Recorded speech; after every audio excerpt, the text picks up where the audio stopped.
Now tuning in to Earbud Media. Audio for everyone.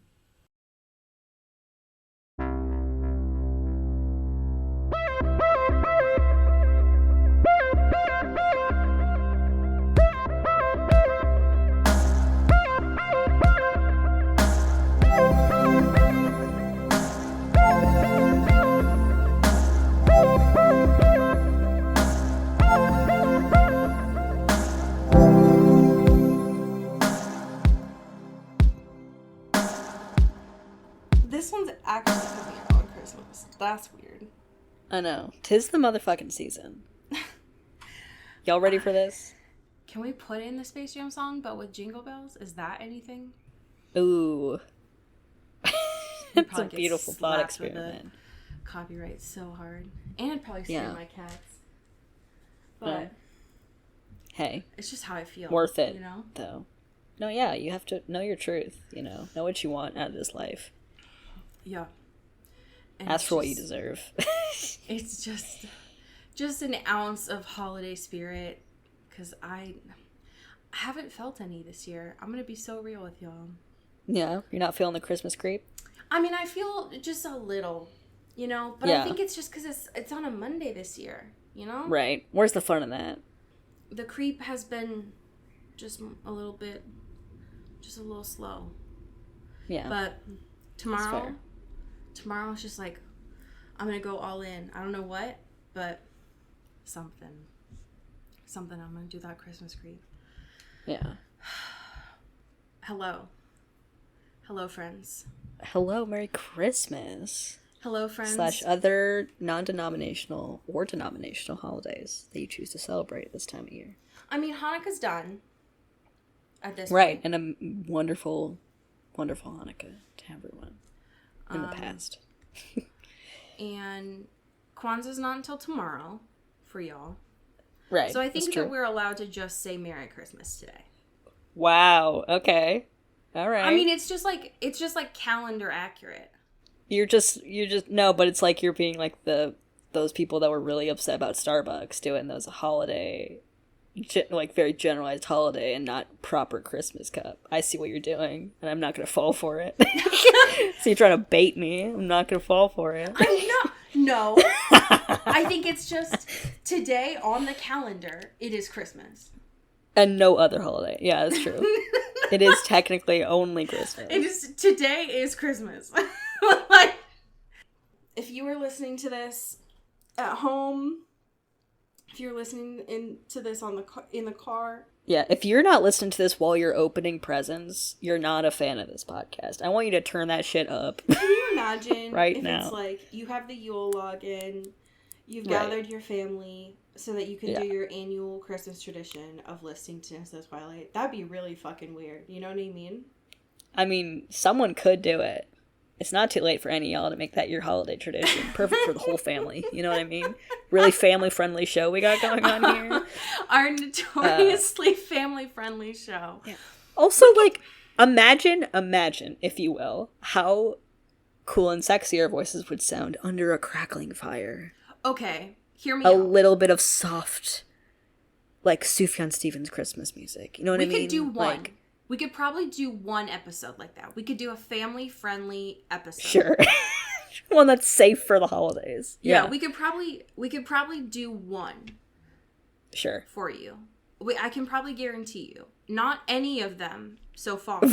But I can that exist currently? Yeah. None of the ones that exist currently are family-friendly. Right. We got to outsource this one. Yeah. But if you want, in 2024... my campaign promised me we can do a family-friendly episode. I don't know what the fuck it would be about, but... Yeah, it's gonna be 7 minutes long, but it'll be perfect. You can just do it on a loop. And it'll be in the background. It'll just have a good old nice crackle of a fire. Yeah, we'll just do like ASMR a little bit. Because you know the kids, they love fire. Right. Yeah. I've been so out of touch with the kids. I don't know what the fuck. I think they like orgies and Roblox. I don't know. You know what kids like? Fire. Number one. Am I wrong? No, I mean, fire is like the number one thing for kids like 50 years running, right? Like it's always going to be fire. No matter any innovation of tech or anything. Why the hell do we give sparklers? Kids love fire. Right. It's always fire. Always has been. Always has been, always will be.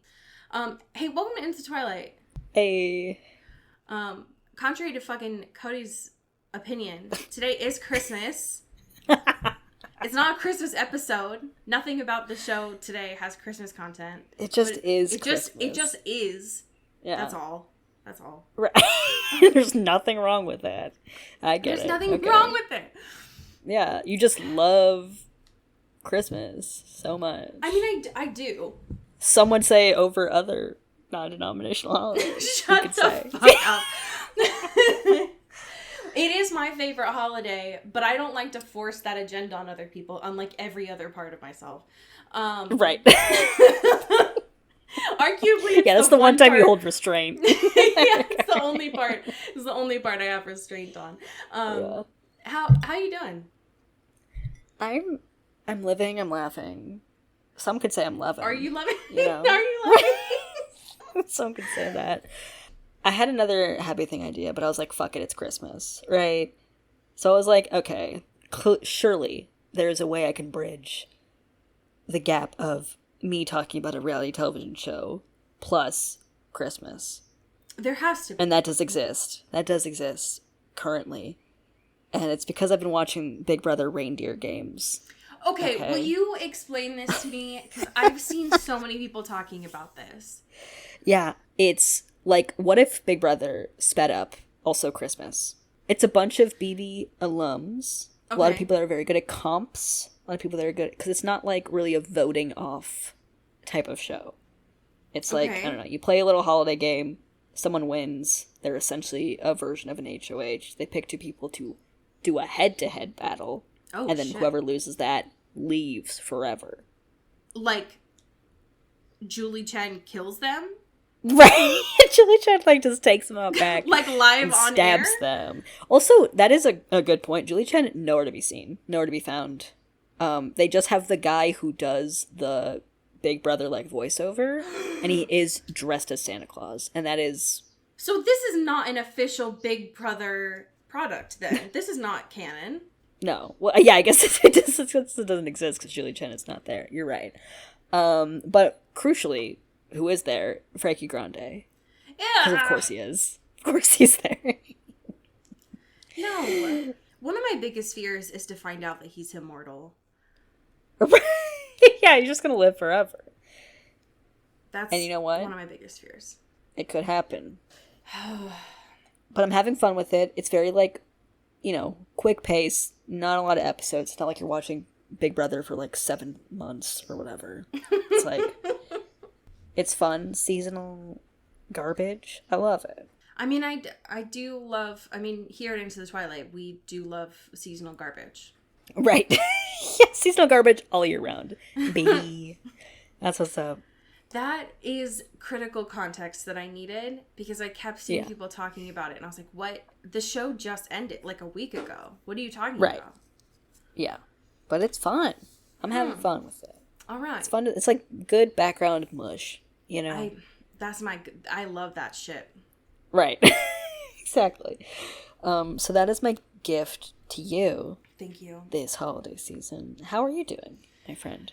Oh, I'm here. I'm alive. I needed a new subscription service for our bonus Jonas this month. Oh, true. Yeah. And so in that process, I've been catching up on all of the Netflix stuff that I haven't seen in the past 6 months. Sure. Yeah. Which is honestly how I prefer to consume media now. Yeah, just speedrun it for a month. Yeah. Yeah. It's just now that I don't have every subscription service every month or every streaming service, I don't mind it. It's not that big of a deal. Right. But what I'm bringing to the space is also a treat. It's not seasonal per se, but it is a good background show for you to enjoy. And that is, oh God, it is the docuseries that just came out a few maybe about 2 weeks ago when this airs, Under Pressure, which was about the U.S. Women's World Cup team and their performance this year in 2023. Okay. I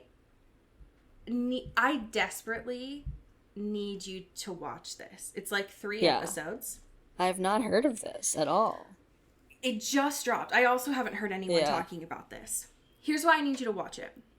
I was familiar with the performance that the U.S. Women's World Cup team happened this summer. Yeah.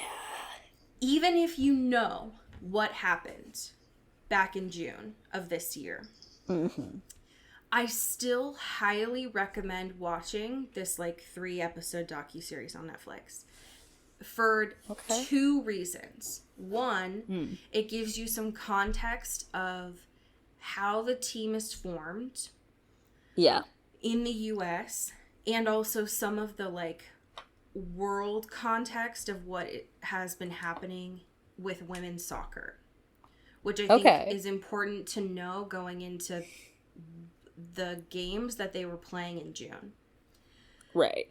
And like also contextually, this was like the first time since they actually were able to get some sort of fair pay situation. Exactly. And they talk about that a lot. Yeah. Because that obviously was not great fuel for people being like, oh, they suck. They didn't deserve this. And it's like, okay, people can lose games, first of all. That's allowed. Doesn't mean anything in that regard or that context. Like, how dare you say that to this team and these women specifically when they are some of the strongest athletes, statistically, some of the strongest athletes, like U.S. athletes that we have right now. Yeah, like not even close. Like the range is nuts. For real. The other reason why I need you to watch this is I talked to you a couple weeks ago about Hozier's album. In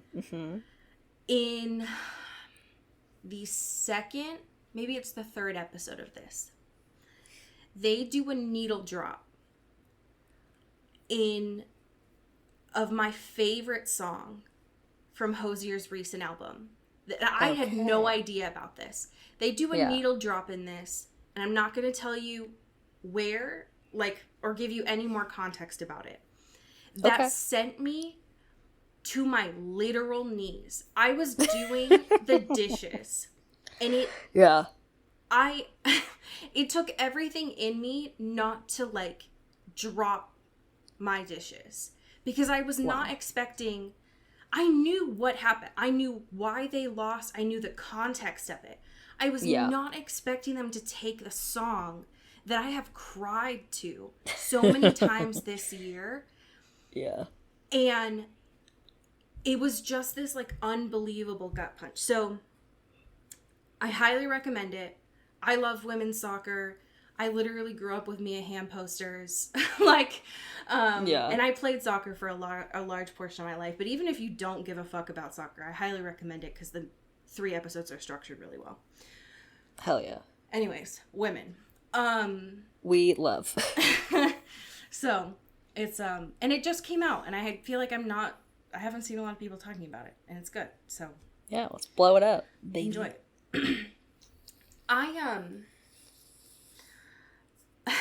Can I just scream?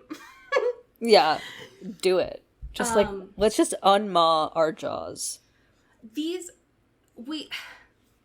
Usually we would take these 2 pieces of current events and like split them and do like one, and then we would do another in a separate week. But they're both equally as important. Right. It's like, you want me to choose my favorite child? Right, exactly. Of these 2 things of news? How dare you?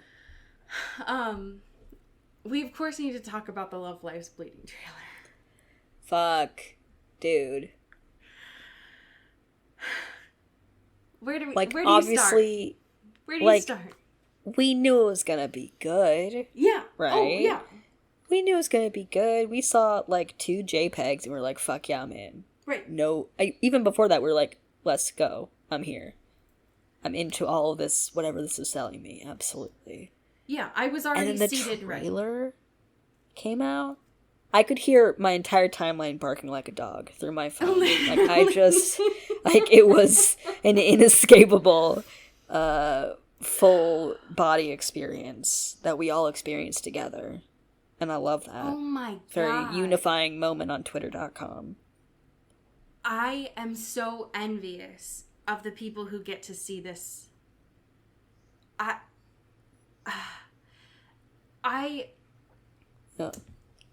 My expectations were already so high because I knew I was going to love it. I knew it was going to be great. Mm-hmm. And with the photos, I was like, the stills, I was like, oh yeah, no, great, perfect. Right. The trailer was somehow everything I was signed up for and ready, but then also so much more. Yeah. Of things that I was not anticipating. Like, it was far grittier. And I'm... Right. Like, very proper thriller. Yeah. Like, girls do crime. Girls do crime! Girls do crime, and they should, honestly. I love that. I've always thought that. I've always said that. I'm so excited. I didn't see... When I looked up the cast after watching the trailer, I saw that... one, the Dave Franco was a jump scare when I watched the trailer, by the way. But I saw Jenna Malone was credited, and it took me a second to have to go back, because I think I saw her in the trailer, but it took me a second. Right. Yeah. That's so funny, too, because I remember there was, like, a tweet going around being like, movies used to have James Franco in them, and then he was there. It's like, what were they cooking? What do you mean? What? Go away. Okay. Jeez. Ed Harris gave me nightmares. I'm going to be honest with you. Yeah, he's a little creepy scary in this. But, you know... I hated it a lot. I'm here. Also, I feel like, too, the first time I guess one of the couple times we probably talked about this on the pod proper, forgot to mention that this is directed and I believe also written by Rose, what's her name? Oh my god. Rose Glass? Rose Glass, yes, who did Saint Maud, which is a fucking fire movie. It's sick and twisted. It's very good. It's on Hulu usually, I think. But like, you want like somewhat gay religious drama, baby? Yeah, let's go. And so I'm excited with her vision. This feels very like similar in terms of like aesthetic and vibe. I'm into it. I'm so glad that this is A24. Yeah. I love the color, like the lighting in it is really good. Mm-hmm. I'm so glad that Keisu has like the 2010 cut that she did for, oh shit, was it Joan Jett? Yes, probably. Yeah. She is like one of the only people that I know that can pull off that haircut. The exact, yeah. Like, she's given the full, like, Shane McCutcherson right now, you know, and I love it. One queen dies, another rises from the ashes, right, like exactly. A phoenix. Yeah, she has, like, the same cut that she did for The Runaways, and it's like, I don't know a lot of people that can pull that haircut off, but she does, and it's beautiful, and I'm very excited. There's a lot of guns. And I knew that going into it. In many different forms. But there's a lot of guns. Wink. Wink, wink. True. Yeah. Katie O'Brien does some inspired work in this. Like, just her whole everything she's got going on is bananas. And I'm excited. I'm looking so respectfully. I'm not. I'm looking incredibly disrespectfully. Sorry to Miss Katie, but like, hello? Katie, you look so beautiful in 80s attire. Jesus Christ. Yeah. Have you considered this being your thing forever? Forever. Just like as a thought experiment. I need I think the only thing that will make me feel better is I need to see, like, BTS photos of Ed Harris, because I need to see him just, like, goofing around, because I physically cannot with the wig that he's wearing. It's, like, actually the scariest thing I've ever seen. Like, there's so much happening. Like, I hate it. You need to, like, it's like, look away. I hate it desperately. I'm counting down the days. I've never been more excited for anything in my life. Yeah, I'm shaking, crying, throwing up. Literally. Oh my god. Thank you. Thank you for this gift. Thank you, Rose. Thank you. Yeah. When I saw this next piece of news coming out, I fully just thought it was a joke. Like, I didn't think it was real news. 100%. Like, there have been so many, like, especially on TikTok and Twitter a little bit, of, like, AI Lego sets specifically, which I thought was very funny. And I was like, ha ha ha ha. Very funny. Not real, though. Definitely not something that's actively being produced by Lego. No, because why would Lego? Because why in 2023? Right. Say, you know what? Let's just do the Cullen house to scale, essentially. Because why would they in help Legoland us? Yeah. Why would they do that? Right. And what? Right. And here we are. So this is a piece from IGN. Thank you, IGN, from IGN. God. Specifically from Rebecca Valentine. A Lego, and this is not a joke. I looked at this from the Lego website. Yeah. This is not AI, even though I could have sworn that it was. A Lego Twilight set. It's actually happening. I love it, but also why? Right? Like, why? Right. I love it. There's so much going on here. I love that there were literally like 10,000 different ideas pitched, and they were like, you know what? It's time. This fan, We've been depriving the people for too long. And we're out here. So Nick Michaels, not Michaels, Michaels, was one of the fan designs that Lego chose. They chose 2 fan creations. This is one of them. It's the house, and it includes a little bit of the exterior landscape. 4 minifigs. Right. Jacob famously shirtless in it. Famously shirtless. Incredibly funny. Carlisle, Edward, Bella. And then this is the language Rebecca used in this IGN article. Quote, a brick-built werewolf. I mean, not wrong. It's not wrong. It's not wrong. God, there's so much. The only thing I can think of, and Rebecca mentions this in the piece, is the television adaptation. Yeah, that's true. And also it's like, you know, I think they, like, are not allergic to money. You know, like, this seems like a worthy investment. Absolutely. I'm obsessed with the tiny Carlisle home doctor's office. It's very important to me. It's so important. The tiny little x-ray scans are very good. I don't own any fucking Lego sets.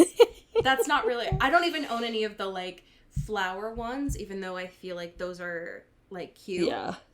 Right. I might need this one. Yeah. Oh, you know what? I know why they said brick-built werewolf, because there is, in addition to Jacob, there is a werewolf that is bricks. Oh, no, literally. Yeah. Yeah. Okay. I thought you were saying that she was calling him just a brick. No. It's like, that's... Okay. No. Do you see in the house on the second level the book cover, by the way? Oh my god, I did not notice it the first time. That's... Why are the arms like that? What's going I don't know. It's so wide. It looks like it's like some shitty, like sip and paint canvas that you do, that's right? Why you get a little wine. Like when I first looked at this, I thought it was AI because why are the hands? Why would it look like that? And to be fair, this is technically a fan creation. Like Correct. It will be actually professionally developed. They don't have a date yet, by the way. Yeah. Also, this piano setup. I love how this is the only photo with a filter on it. You know what I mean? It looks like they're trying to really bring the Catherine Hardwicke magic to this screenshot, and I love it. The other one, by the way, if any of you were curious, a botanical garden. Yeah, those are the two. Which is not branded in any way. Yeah, just botanical. I love it. Also, important to note, too, that in this, at least proposal of this project, Jacob does have 2 wigs. I think that that's beautiful. And we should let him do that. Also, his chest is so sweaty. There are several little water droplets painted on here. That's a little unnerving, but if you're out here running in the rain, I see it. Okay, I get it. It's gonna haunt me. But I'm almost wondering if they're planning for 2025 for a 20-year for when the book came out. Oh, that's a good call. Because I feel like, 2024 would be too short, IMO.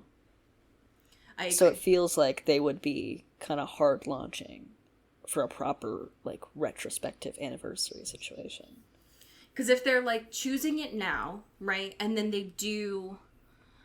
if they start the dev all of next year to launch in 2025, that's what I think is going to happen. That's what So if we end up being right, I was right. Right. Let the record show.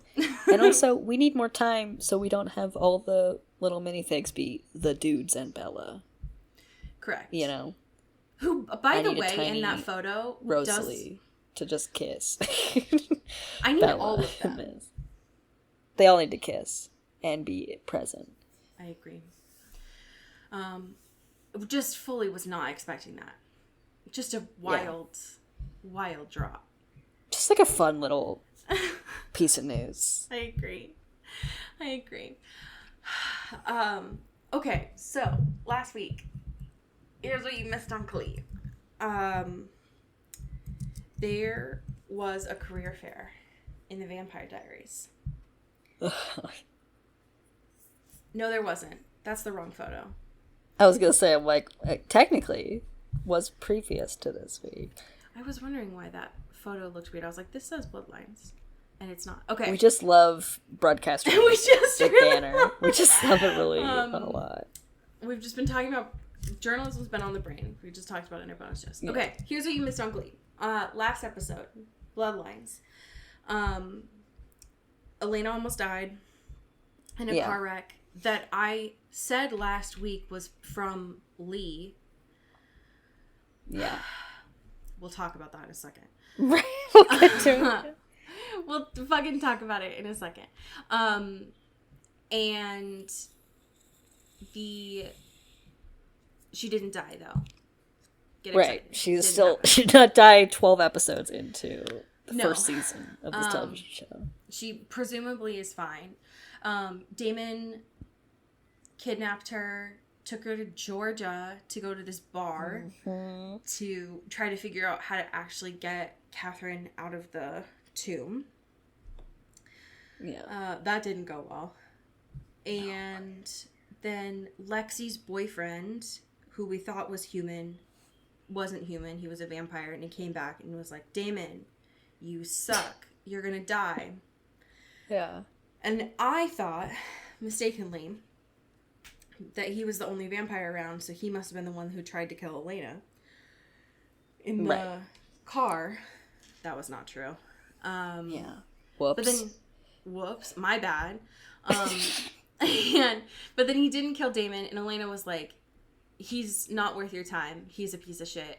And then Lee was like, you know what? You're right. So true, bestie.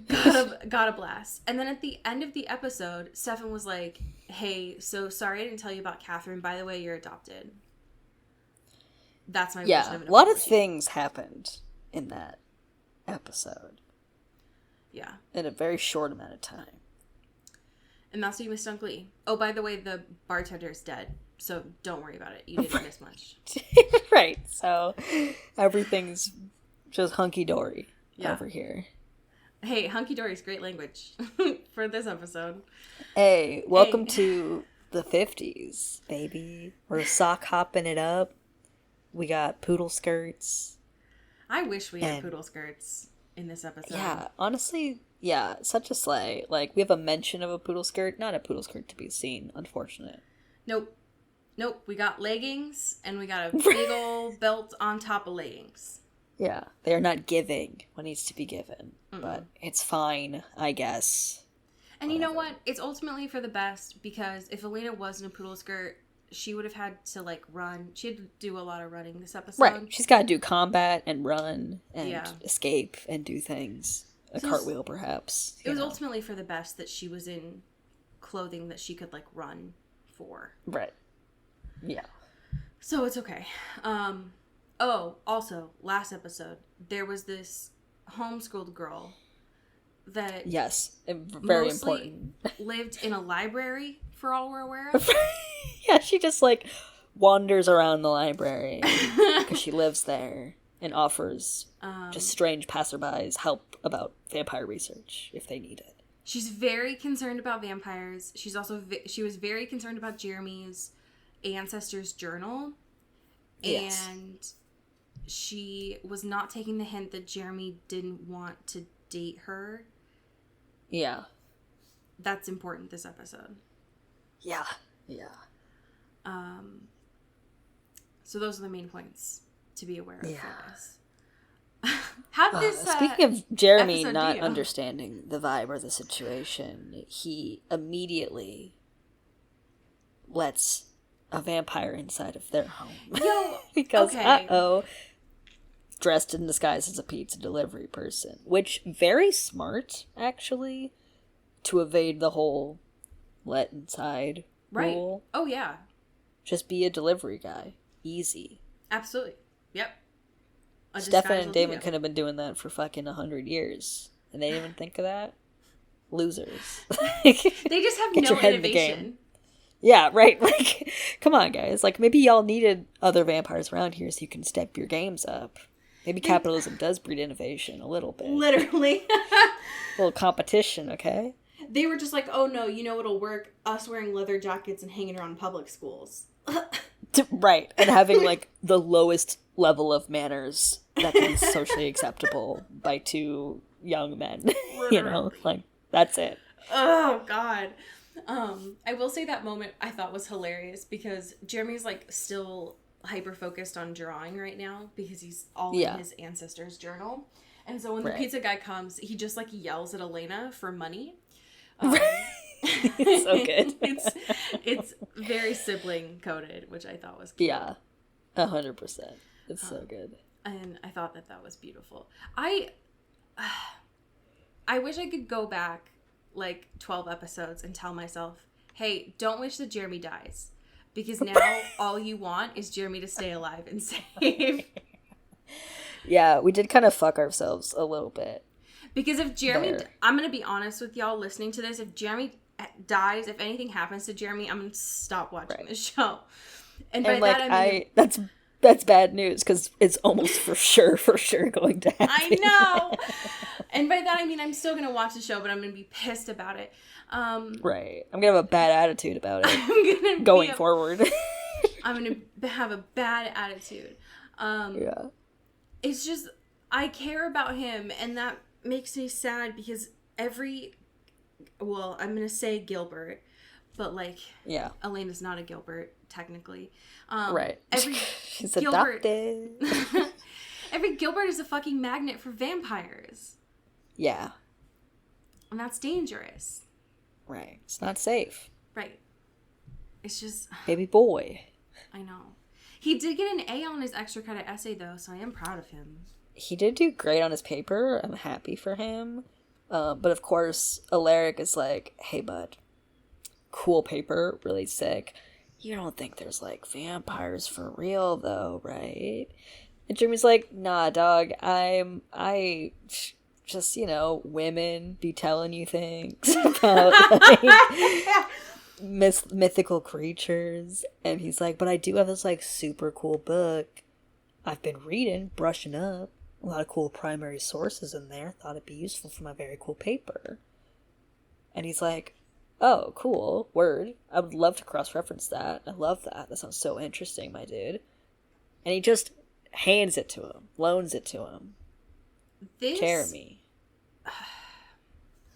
I know Jeremy is like, you're my dad. Right. I'm projecting a father figure I don't have anymore onto you. Congratulations. Listen, we've all been there, okay? Like, but Rick, hey Rick, you're a teacher. You're a mandatory reporter in a high school. You just said the word porn out loud to this kid. Right. This is a public school, okay? There are people around here. All right? Be better. Come on now. Be better. Okay? And I know in the context of what you meant, it's a lot better than the previous history teacher, but be better, Rick. Right. Be better. Thank you. Come on now. Do you think that Elena was actually giving Caroline a lesbian friend necklace? I mean... Because that vervain... I love it. That vervain... Hey. Wasn't a heart necklace, so... Listen. I think it's pretty cute. I know that Caroline was trying to be rude and disrespectful, but... Elena, you did put it in a heart, so... Yeah, what if you open your heart up to love? You know? What if you really wanted to explore yourself? Right. Right, exactly. I wouldn't be mad at it. I mean... Here's the thing. Caroline's a little too jealous of Elena for it to even work. But... Right. Just think about it. Could be fun, though. Could be just a fun summer situation, you know? Right. Like summer right before they have to go to college. You know, we're never going to see each other again. Yeah, just to give them, like, a really good traumatic experience. Just, like, yeah, just really just feel every type of way in the span of, like, you know, 6 weeks. Right. I think that's great. I would love to see that. Yeah, totally. That won't go bad at all. Right. Everything is so cool and normal and fine and good. How does this school have an event every week? That's such a good question. Like, listen, and we never see them. We so rarely see them actually in school or in class specifically, I should say.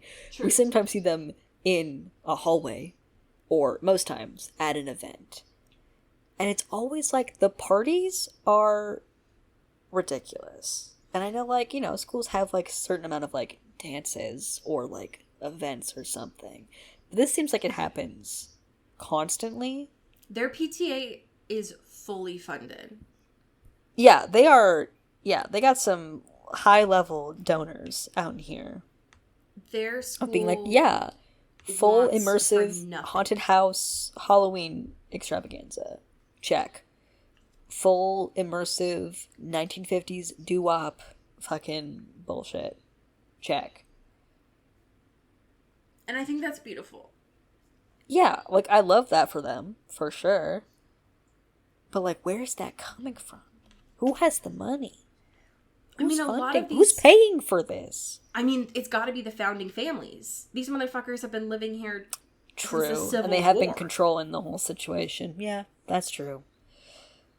I love that they're in their minds like, this is what this is worth. Like, we can have, you know, we fund the football team, we fund however many teachers exist. Are they teaching? Who knows, right? Who's to say, you know? But we will have a throwdown party at least every fortnight if I'm in charge. That's For fucking sure. Here's the thing. But you know what? Okay. I want to be like, is it the worst thing that they're putting that all these fucking founding families from the Civil War are investing in public education? But here's the thing. Right. I reserve my judgment until I see their textbooks, until I see their theater program, their choir, you know what I mean? Like, right. Show Is me there their any other shit. art, anything? Are there extracurriculars that are Right. not the one sport? Yeah, like, does your school still have fucking asbestos in the walls? Right. If your football team is fully funded, you know what I mean? Like, I need more Can Elena information. make a glee club? Is that possible? Oh my god. Is that even a thing that exists? You know? We gotta just look at all the different vehicles here. Yeah. Do you have, like, ramps? You know? Right. Yeah. Or are you like, fuck that, but tell me more about our football team, you know? Right. Yeah. But on the surface, I'm like, is it the worst thing that they're investing into their school? No. Sure. So, at least they're having fun, you know? right. Maybe. Maybe. Except when, you know, like murder happens. Yeah, except for when, you like, know. all these vampires keep crashing their school events, you know? That's not great. Right, which is also a thing they are acutely aware of. And has They know exclusively happened at the high school. Yes. So maybe not, like, mass congregations are, like, the best route right now. Because, someone dies at least every time. It's been 4 out of 4. 4 to 4. That's more than a hat trick, you know? Like, we're getting to some real, like, serial killer behavior type shit. Exactly. You know? Like, we were past the territory of just, like, random happenstance, you know? Yeah. Maybe protect your kids, you know? Maybe just, like, shut down school for... Nobody's fucking going anyway, you know? Maybe care except for about the parties. public safety a little bit, you know? Maybe just a little, you know? Shouldn't be too much to ask for, I would hope, but, you know. Gosh. It's also a police force that shoots vampires with guns, so, you know, True. it's kind of a losing battle. Yeah, maybe they don't care, you know? Maybe they want that the kids die. Maybe that's what's going on. God, it wouldn't be unlike the rest of the country. How do you feel about Matt working at the grill just like his sister did? Because that killed me. I think it's cute. I think it's really nice. Caroline was being a little bit of a B-word about it, and he was like, listen, I'm, like, doing my own shit right now, and I need to, like, pay for my stuff. I'm living my life out here. You can say also, the word bongos. It's okay. I mean, yeah. She's being a big bongo about it. Absolutely. I've always said that about her. But she said cute. it so loud, too. Yeah. She did. It was like the walls were shaking. They were vibrating after that. It was too much. It was like it was wild when the dance actually happened. Yeah. Because there were like maybe 5 people in the grill at that point. And so she said it in like a normal voice where she's like washed up jock. And Matt was, even if he hadn't been right behind her when she said that at that point, it would have just echoed. And it's like, girl. Yeah, come on now. And that's like a main through point with the two of them in this episode, because I know when they have that painting scene, she's like, oh my God, come to the dance with me. And it's like, girl, we're in 2 different socioeconomic brackets. Yeah, it's like a very big difference between the two of us, and like that's clear and also fine. It's just different. And it's like, I know that Caroline's mom is a single parent, right? But she's also the sheriff, so right. It's a different thing when it's like Matt. We've never seen Matt's parents. No, he very much is just like on his own. Right. He's like effectively emancipated. So yeah, right. It's not great. And he's doing great at the grill. He's doing great. He's doing great. Ben, who's definitely human. For sure. Because, you know, like, when you graduate and then you come back to your small town, you know, like, there's only two choices that happens there when you do that. The first option is that you come back to coach your football team. Right. The other option is that you're a vampire. Right. Those are the two genders of going back to high school. Here in this town. Yeah, and Ben chose the latter. He's like, I'm Ben the bartender. I'm also Ben the bartending vampire. Right. What's up? Which honestly slay. Honestly, he's kind of hot. Right. I get why Bonnie he really was serving. Yeah. Bonnie was like immediately like, hey, what if we take this out of here? It's like, okay, Bonnie. It feels like it's been, even though it isn't true, it feels like it's been so long since we've seen you, Bonnie. Yeah. And she's out here pulling guns and being like, and she's got bangs, incredible bangs going on right now. The 50s looked great on her. 50s look? Yeah, it's great. And it's just like, hey, stud, let's do it. It's like, whoa, okay. She looks great. I would like to see it, actually. Yes. I was very confusion about the hoodie guy. Yes. Because, first of all, whoa. Right. Second of all, I thought we fucking took care of that last episode. So what? Right. I thought we figured that the car stuff, all the other things, we handled that. Signed, sealed, delivered, baby. Uh-oh. Right. I was very confusion. I didn't understand. I was like, why is this guy calling Elena? I don't understand. It was so scary too, because it's like this girl is just trying to like get home, right? Yeah. And she just walks into her car, gets a suspicious phone call, and it's like, "Hey, bitch, thought you got rid of me last time? Fuck you. I'm riding your ass. Anytime you're in your car, I will be there. I will flip you over again and again and again." It's like, whoa, okay, relax, buddy. Which is what's going on? That scary. Hated it. But then it got, like, literally scary when she was getting ready for the dance and he was on her ceiling. Ugh. No, thank you. No, thanks. The CW got spooky. Yeah, too spooky for me, CW. Come on now. I hated that. I did not. No, thank you. Yeah. Not a fan. That's not funny. That's not a good joke. Right. And I didn't like it.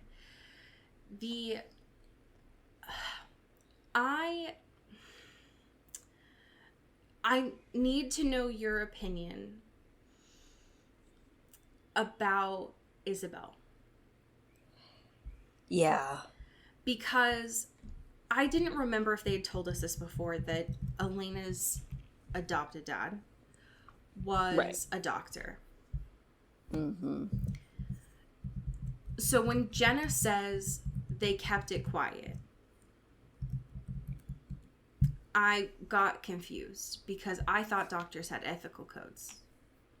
Right. I thought that was like something. I didn't think you can fucking forge a birth certificate like that. Right. I didn't know that was allowed. Right. Yeah, I didn't think you could just do that. But okay, right. Sure. I thought we were all on the same page here. But I guess not. Right. Also, fucked up that it is Jenny Schechter from the L Word. It's like so fucked up. True. The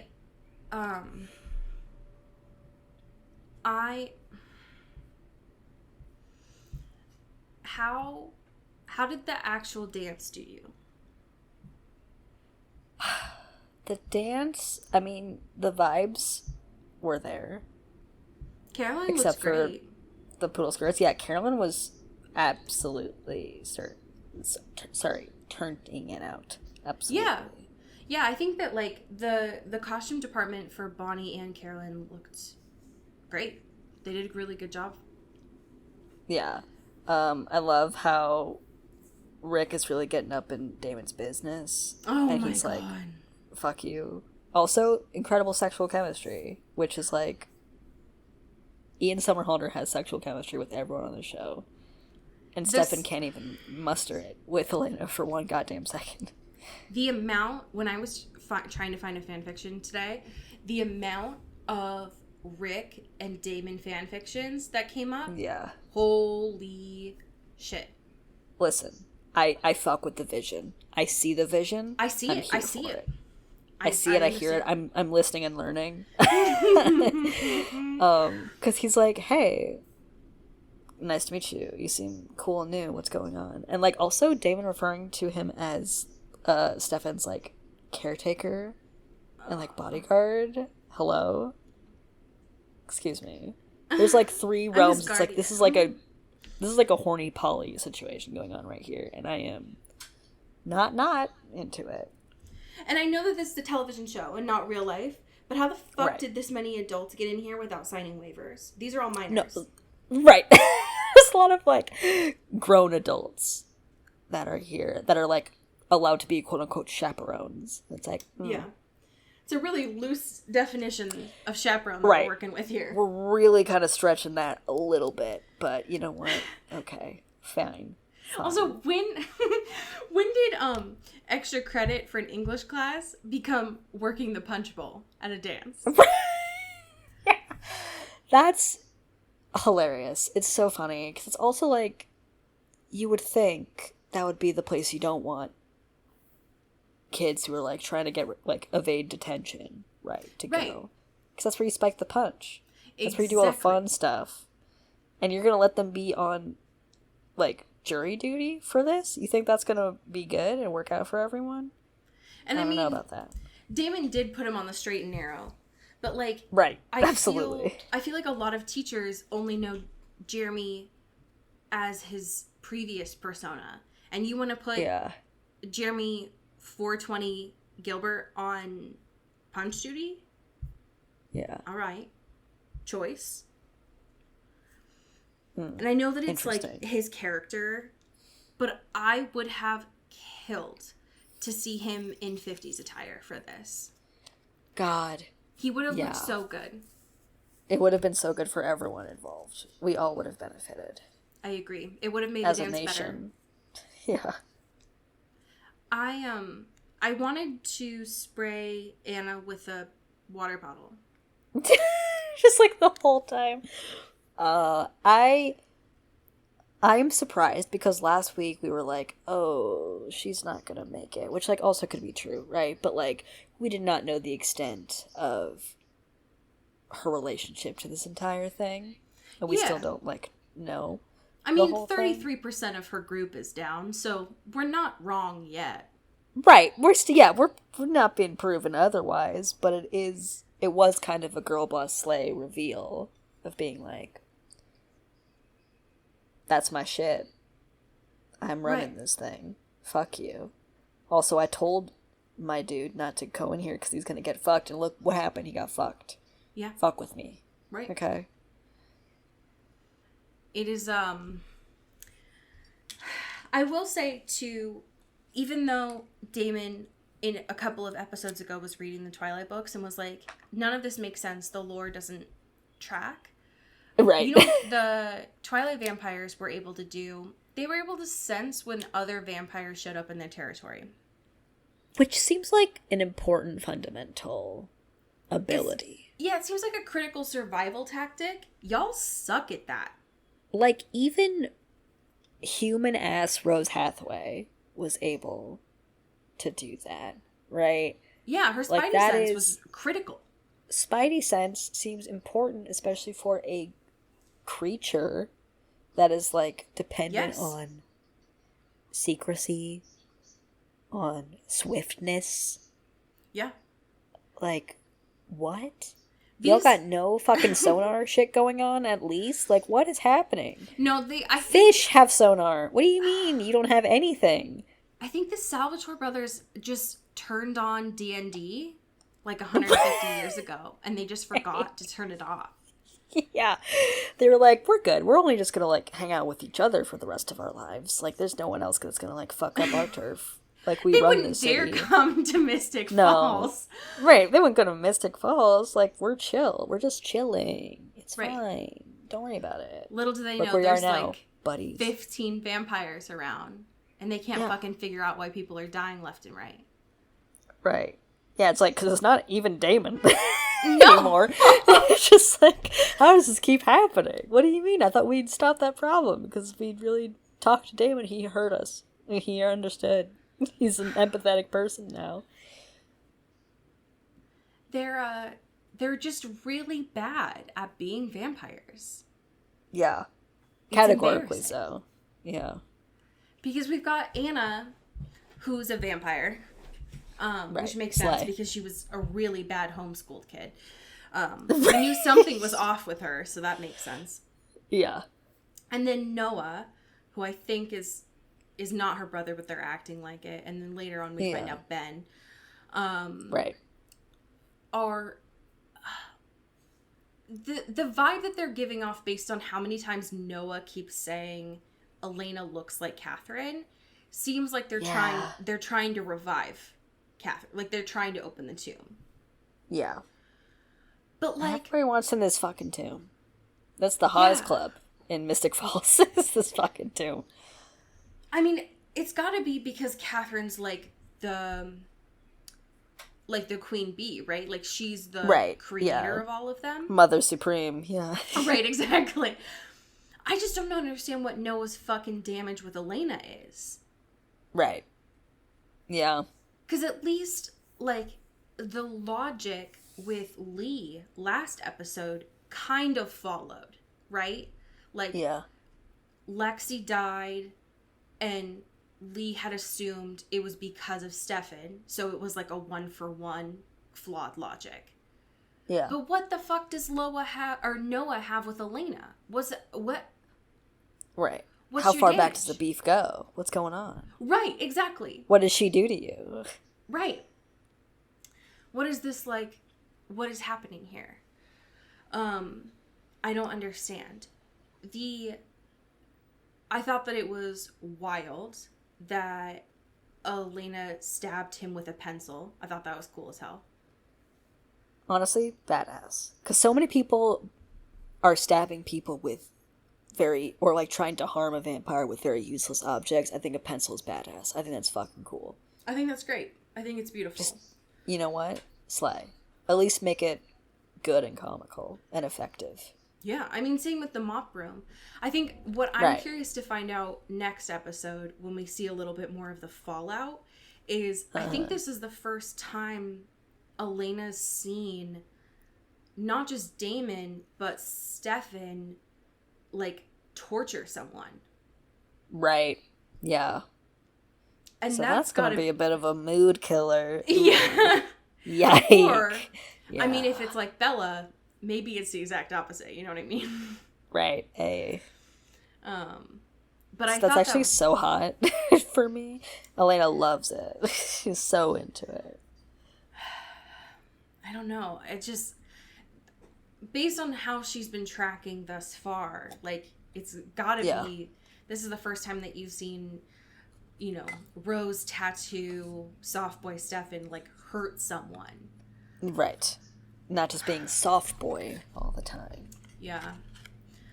Who has feelings or whatever. Allegedly. I did think it was smart that Rick had the vervain, though. Yeah. At Rick has been the playing a smart with game Damon. so far. Like a passive-ish kind of game in terms, except for certain elements, but like he's been playing smart. Not doing too much. Not trying to like ruffle any feathers too soon. I think the combination of him being very cautious with the fact that Damon is also off his game right now, trying to figure out this Catherine stuff, is why he has survived this long.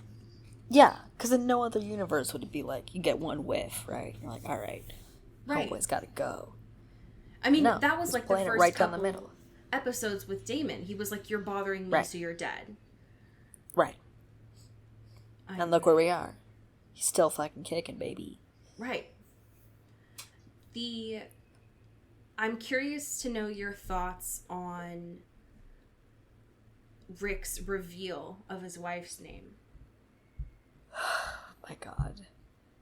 This fucking guy. It's Isabel. I was wondering baby. what he played it. Like we already had Right. the connection between Rick and Damon, but it was like, why is this dude here? Like, what does he want? Right. Like, what is his actual connection outside of just being like a guy who loves to be a substitute teacher? You know, like which isn't real. Nobody does that. As someone who Right. did it, nobody does that. Nobody, not one. Like that's not a personality trait anyone has ever. Right. And it's like, hey, you know, my girl, Isabel, not too far from Mystic Falls. Uh-oh. Ruh-roh. Saying that to Jenna, who's like, uh-oh, what do you mean? What do you mean? Fuck. So that there can only be one Isabel in the local area. Right. There's only one Isabel with an O. You know what I mean? Like, there's Correct. gotta just be... He always specifies that. It's like, oh, you know, it's Isobel. God. Messy. So messy. Ugh. I don't like it. I don't like it. I will say the ending of this, I also didn't like. I didn't like the Matt and Caroline kissing in the street. Thought that was gross and I didn't like it. Yeah, the little, like, running up, like, hey. It was a little too, like, The Notebook for me, personally. Yeah. I'm also very scared by Ben knowing Bonnie's a witch. Yeah. I don't love that. Can two hot people just be together and people stop trying to get her powers? Right. Like, there are more vampires. There's one witch, right? Outside of her grandmother. Like, she's just the one. Can we just let her do her own separate thing? Right. And it's not hurting anybody. She's still trying to get a grasp on things. Right. She's not some pro or anything. Y'all do your vampire fights separately. Get your shit figured out. None of her business. Because what I'm scared of is that these two groups are going to go at each other. Because both of them are trying to open Catherine's tomb, but for seemingly separate reasons. Right. And the two witches that they know of are both in Bonnie's line. Because it has to be that generation of people, seemingly. Because it's tied to Emily. And what I'm scared of is that either Bonnie or Graham's are going to become, like, collateral damage in this. And for what? Like, just leave them out of it. Let them be peaceful. Yeah. I'm scared. But apparently it doesn't... like, none of this apparently matters to the plot, because next week is episode 13, Children of the Damned. And it looks like a flashback episode. We're back, baby. You thought we were done. We are not. And Ian's hair looks a lot longer in this. It does. It does look longer. From this, he's got a little bit of a coif going on. He does. A little bit of this, like, Virginia humidity has curled the ends a little bit. Absolutely. I will say, there's something about Catherine in these. She is always just, like, dressed to the nines, so... She's living her best life. Like, sorry to Elena, but Catherine is obviously the, like, primo... I know. version of her body double situation. I remember seeing, like, before we started this, that there's at least some point in this show where the two Supremes meet each other. And I don't... And I'm so scared for when that happens. Yeah, because Catherine is so obviously, like, not just, like, physically more powerful because she's a vampire, but, like, she's so much stronger of an energy. Yeah. That I feel like Elena's just going to be like, okay, go off. Like, I don't have the energy to fight you. Like, actually do what you need to do. I'm just going to lie down for 20 minutes. I desperately need a nap. I'm so tired. Yeah. Okay, I'm so scared. But I'm also very interested.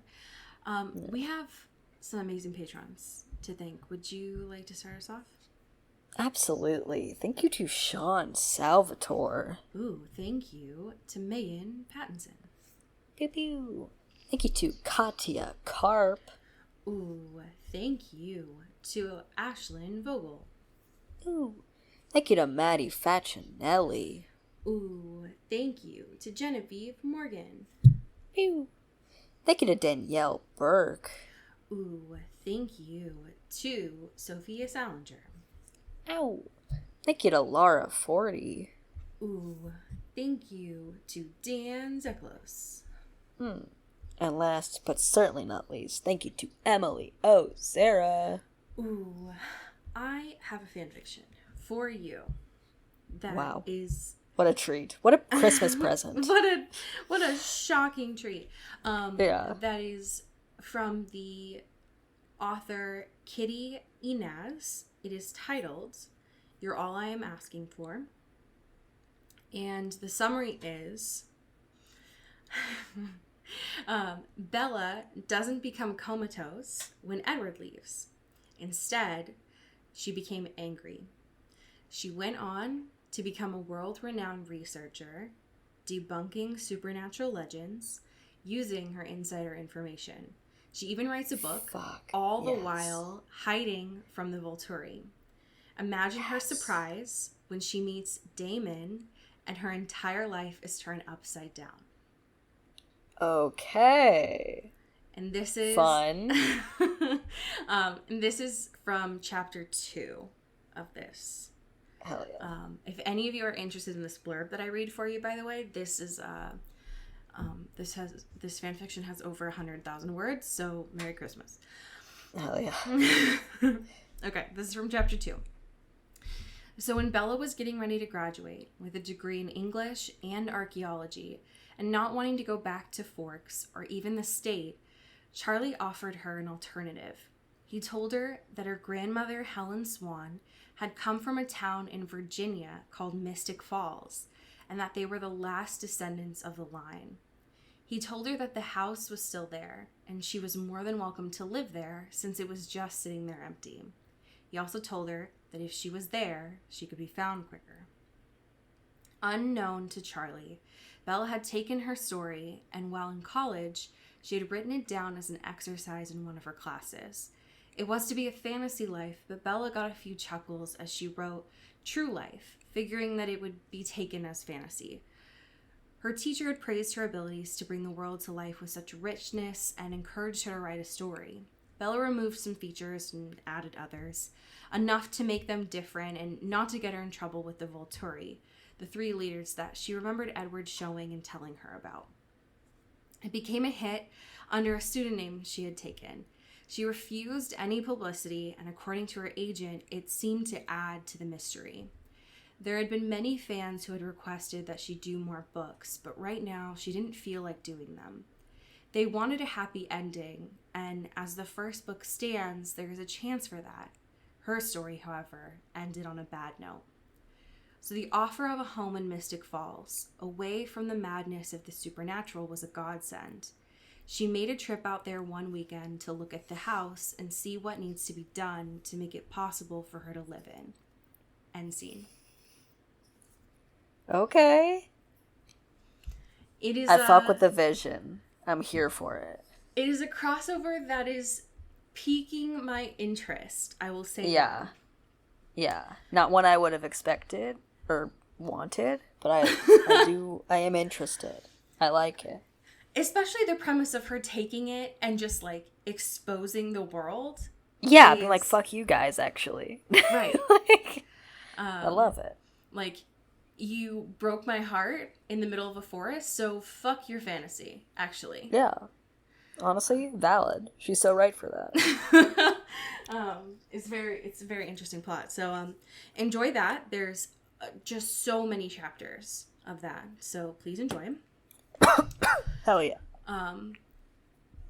You know how sometimes fanfiction just makes you choke and cough? Yeah, that's it. I've been just taken by the fanfiction gods. You know how a world just sweeps you away so much that you just die a little? Just a little bit. Just a little cool amount, you know? Not like a real amount, you know? Right, yeah. No. Sometimes thinking about crossovers of vampire content makes me die a little inside too. It's okay. Yeah. I get it. Well, friends, we have one more episode of this year, which is really wild and weird. Yeah. Whoa. So tell your friends about the show. Yes. And get them ready to have this podcast mess up all their Spotify Wrapped analytics for next year. It's a great time to do that. Yes. Put it in every car, radio, Yule log, everything. Hot Grandpa Walk. Fuck 'em up. It'll be yes, Hot Grandpa Walk. And as we say here in the Pacific Northwest, get bit. Ooh. Ow. Into the Twilight is an Earbud Media production. You can follow us on Twitter at Into the Twilight or on TikTok at Into the Twilight Show. You can find me at Cody Corral on Twitter and Allie at Alexandria Does. And you can support us on Patreon at patreon.com/Into the Twilight. We have merch, so much stuff. All those links are in the episode description. And make sure to rate and review us on your favorite podcast hosting platform. It really helps the show. Thanks. Bye. You've been listening to Earbud Media Production. Earbud Media, audio for everyone.